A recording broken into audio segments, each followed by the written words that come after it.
Hey, it's your boy. Hi. Looking like Rudolph this week. That's where I'm at.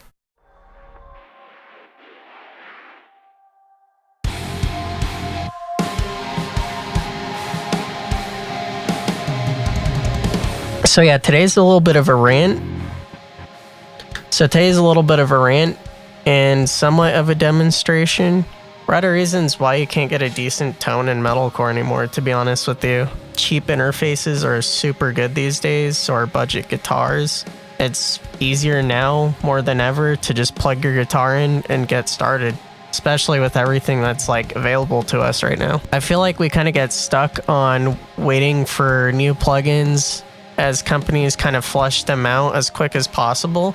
And that's fine, don't get me wrong, I love plugins. I feel like it's more of a marketing thing nowadays where you're kind of just like loosely capturing a big guitar player and kind of mimicking their style through a singular plugin where it has like pedals and, reverbs, delays, overdrives, and the specific gear that they might use live.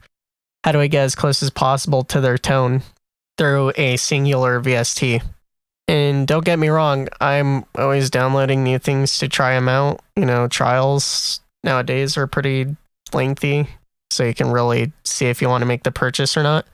But I would find myself thinking, hey, I should probably get this such and such plugin so I can kind of sound like this part on a record, maybe from what I've seen like on how this producer mixed this song or whatever. And honestly, it's kind of redundant. I'm a person who's not new to using free tools and looking for things online. Free tools are really great these days. VSTs are amazing. Like, honestly, some VSTs should not be free just because of how good they are, but they are. And I'm a person who doesn't make the most money in the world or sees a lot of money usually, so... You hungry, bro? You hungry? You want some food, bro? Let me get you something to eat, bro. I kind of got pissed at myself when I found myself scouring for things that I don't need. I'm not really a person who pirates things just because, safety of my computer. And then at the same time, like, I don't really support companies that are like inherently evil in the first place. So if I do spend my money on a plugin, it's because I really like the company. And also if they make a good product, honestly, they deserve the compensation, So how do you get a good tone these days? Honestly, you start with the IR section, the cab section, the absolute most important thing, arguably. Yes, you should have a decent DI tone, which you can get from a budget guitar. As long as it has like a clean output and it's intonated well and it's in tune, you can get crazy good tones out of budget guitar, budget interface. I've literally been using the same free IR since I started producing, which I'll put everything below that I recommend to just try out for yourself. And there's even stuff that have come out nowadays, like the Miko plugin has a demo version where you get like this Mesa oversized and you can move it in multiple parts of the speaker, which is literally just cycling through hundreds of IRs, I think, maybe thousands. I would probably say more along the lines of hundreds, but you get what I mean. When you have this IR run multiple amp sims through it, and if it sounds good where the settings are just not even dialed in yet, like at the source, then you have found a good IR, especially if it fits within the mix. This is mainly more for playing, but also vice versa. Like if it fits in a mix really well, then you found a IR that you're probably going to like 9 times out of 10 when you're switching through them. Kind of try and get the feel for this IR and get really comfortable with it. That's kind of super important for, I guess, tone hunting. So the next thing that you want to do is get really familiar with a specific amp sim of some sort and be able to dial in a tone as quick as possible and it just sound good like right off the bat, or you know what you're going for. Once you've kind of found that, I feel like you've found, what you like in an amp or what characteristics you look for. I necessarily wouldn't really look for a specific type of amp. Like, I mean, obviously, if you're playing metal, you're not going to look for like a Fender Deluxe type of amp. Maybe you might. or Vox, vice versa. So obviously you're going to want more of a high gain type of amp, but like the specific type of amp, I really would not set out for a certain one. I would just use your ears to taste and find out what works for your tone and what you're looking for in a tone. So that for me, when I first bought a plugin was the Fortin NTS. And obviously, yes, this is paid, but I'm kind of just using it as the example of what I started out with. I can get any type of tone that I want or need with this, but not as quickly as I would like to. That's kind of where I'm at now. I'm using this Profit plugin by Ignite Amps, and honestly, this thing just does everything I need it to do. You just get a high gain tone as quick as possible. As far as I know, it's a VST kind of modeled after some hardware pedal they made specifically for someone. And yeah, like I said, it just does the thing. It's meant to sound like a tube amp, I guess. Not that that really matters in this case. Like, I don't even know what specific amp it's trying to replicate or mimic. I just know that I like the sound and I'm super comfortable with that at this point. The point of this whole video is just to get you to mess with things, and thinking about what kind of amp this is modeled at is redundant, and in the grand scheme of things does not matter. This thing has enough bite that I need, and it has enough gain that I need, and I really don't find myself reaching for anything else just because I have as much control as possible with loading things before it or afterwards, like you would in an amp suite.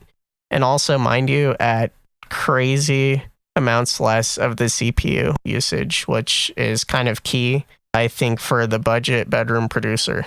So I think I've recently nailed down what I really want in a tone, and I'm able to get that tone through various ways.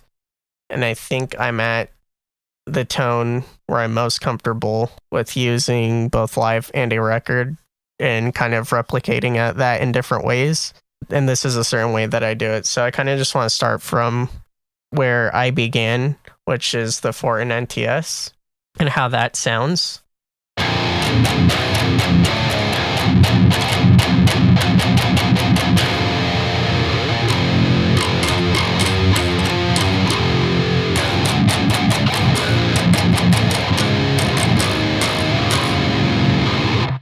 I like this tone. Don't get me wrong, it's a decent tone, but I feel like this is more of a kind of practice in messing around tone than it is a use case kind of tone, just because it's a little bit brittle and I feel like it doesn't have as much body as it could. Huge thing that I'm looking for in tone these days is like clarity in the strings, so I really want to hear stringiness, which this almost has but just doesn't quite yet. So there's lots of drawbacks to this tone specifically. It does have the clarity when it comes to chords. And again, good tone. But like I said, it's lacking a little bit of body. Plus, the noise gate, as good as it is, I think this is probably the best that I've heard from a VST so far. It doesn't do the choppy thing like I need it to, as I explained in my previous video. Go back and watch that. Really cool if you need a decent noise gate. And my newer method kind of allows me to do so. So I really kind of started messing with things, and this is kind of like where you want to have fun with it. I started trying something out with this. And you may be wondering, bro, what kind of dumbass shit is that? It probably looks weird to people that haven't spent countless hours on the internet just nerding out and watching just random obscure mixing tutorials or just random stuff. But essentially what this is a SansAmp replica VST of a old rack unit from the 90s that was kind of one of the first modelers, I guess. And it didn't really model anything specific. It just kind of was more of a digital amp. And a lot of people kind of use it on bass, sometimes parallel saturation and stuff like that. But the way I've been using it is from a boost. And I kind of got this idea slightly from Buster from Vilcharda and Humanity's Last Breath, where he kind of used the Waves version of this, which is supposed to be a one-to-one exact replica of the actual hardware. And he used that in a DI signal and used that in parallel to the main tone, which brought out the stringiness. And I was like, that's really cool. I dig that. But what would happen if you put it before the amp? I got pretty decent results.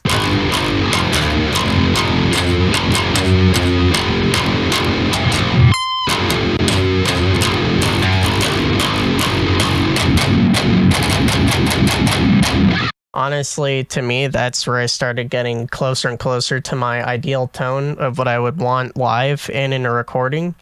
To be honest, like this is completely usable to me, but I randomly was scouring the internet as I do once again, and I was like, I really like this, but I wonder if they have any plugins that kind of mimic a grind pedal, just because that's what I'm used to through the Fortin stuff, and I really like what that pedal does. And the grind pedal is kind of modeled after specific settings that Meshuggah used on the TC Electronics integrated preamp pedal. And I found out that a company that I also kind of use sometimes made a free version in January that just completely slipped through my radar. And I was like, that's pretty cool. I've been looking for a replica of this pedal for a minute, but the only one you could do is like through STL Tones, and it's like paid. So I was like really excited when I saw this. So I was like, you know what? I'm just going to try it out. Even though like I feel like I'm done kind of tone searching for the moment, let's just check it out. What I got honestly sounded better to me.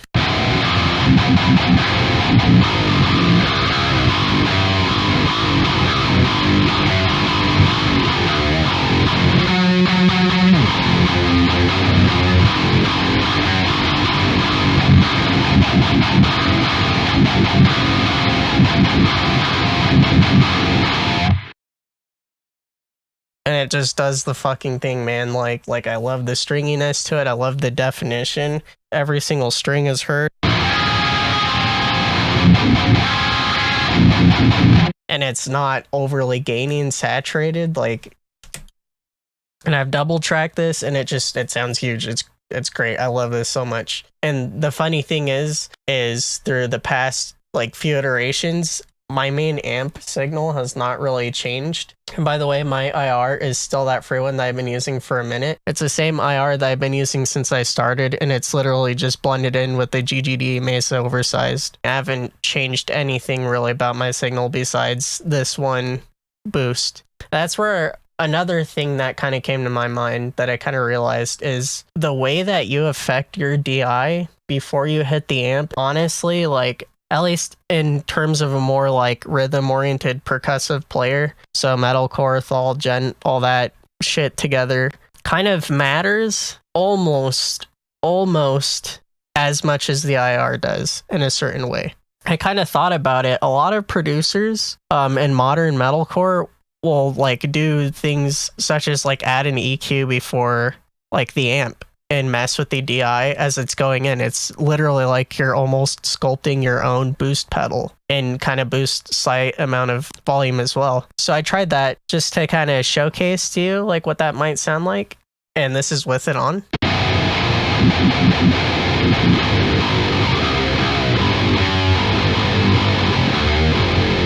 Yeah, and it's really busy. Like, it's a really busy tone. Honestly, I kind of wouldn't use this, but this is not to discourage you from trying this method. Like, definitely try this. A lot of people do it. It's a really cool and useful thing to get different tones. And yeah, what I found out is when you mess with the DI like this, you really emphasize the certain characteristics that you're looking for, like such as, like I said, I like that stringiness. So if I'm EQing the DI to really bring that stringiness out, the amp itself, and if you do choose to add an overdrive, which in this case is just an 808, the amp is really going to compress, and because honestly, that's what high gain is. It's an extreme form of compression and distortion. It's going to really emphasize like that stringiness, or what I'm EQing to emphasize. It's really going to bring that characteristic and quality out. Just mess with shit. Just fuck with shit. There are no rules. Do whatever it takes to get that tone, or just like adding super weird things. And even like a bass pedal sounds like really cool when it's behind like a distorted amp for guitar.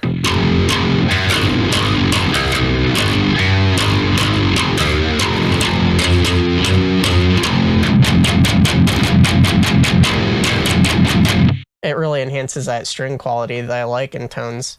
I've looked for tons of videos on this, or just even forum posts like bass pedal before guitar amp, blah, blah, blah. And nobody says anything about it. At least to my knowledge, I haven't heard anybody really try this when it comes to just normal tones and playing. Even this bass overdrive thing which I honestly think does a really similar thing to the soft amp in the beginning, can be something that might even get you closer to your tone. But yeah, I just like, there's no more excuses. Like I said, I'm a person who understands when money is not a factor, and I've had to do my fair share of digging through things just to further accomplish my goal in music production or just being creative in general. Don't be afraid to experiment. Like, I think that's one thing that kind of gets lost in translation is like, music is creative, music is subjective, there are no rules. So yeah, start experimenting, like I said. So yeah, good signal, make sure your signal is sounding clean. Decent IR, you want to get accustomed to a decent IR, and even then, when I say accustomed to an IR, it's just to kind of like find what you like specifically for tone. Obviously, you can always change out IRs in the future, swap them around, it does not matter. This whole video is about experimentation. So IR, and then get a amp that you like. What literally does not matter, an amp sim. Just start playing with things, especially the boost pedal. Remember the DI signal thing. Whatever you want to emphasize in your guitar playing or your tone in general, do that with whether it's a pedal or whether it's an EQ. Seriously, don't be scared to experiment. Just like you and the homies on a Friday night. So yeah, you know the drill. Give me the like, give me the sub, comment down below if anything stood out to you, this helped you find something or just inspired you, or even if you had something to add in the comments, like, go ahead. Like to hear from everybody, and also like to thank for any support that I've been getting recently. It's been pretty cool. So peace. Yes, shit. Yes, thank you so much.